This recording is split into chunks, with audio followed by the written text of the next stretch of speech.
1905 में फरीदपुर के गांव में बहुत छोटी छोटी उम्र के बच्चे जब वंदे मातरम के नारे लगा रहे थे, अंग्रेजों ने बेरहमी से उन पर कोड़े मारे थे।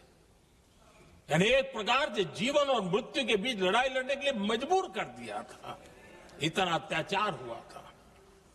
1906 में नागपुर में नील सिटी हाई स्कूल के उन बच्चों पर भी अंग्रेजों ने ऐसे ही जुल्म किए थे। गुनाह यही था कि वो एक स्वर से वंदे मातरम बोल करके खड़े हो गए थे। उन्हें वंदे मातरम के लिए मंत्र का महात्म्य अपनी ताकत से सिद्ध करने का प्रयास किया था। हमारे जांबाज सपूत बिना किसी डर के फांसी के तख्त पर चढ़ते थे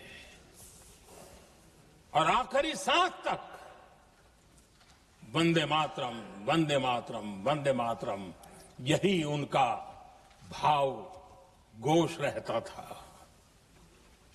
खुदीराम बोस, मदनलाल ढींगरा, राम प्रसाद बिस्मल, अशफाकुल्ला खान, रोशन सिंह, राजेंद्र नाथ लाहिड़ी, रामकृष्ण विश्वास, अनगिनत जिन्होंने वंदे मातरम कहते कहते फांसी के फंदे को अपने गले पर लगाया था।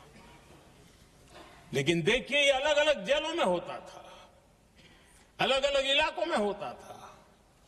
प्रक्रिया करने वाले चेहरे अलग थे, लोग अलग थे। जिन पर जुल्म हो रहा था उनकी भाषा भी अलग थी।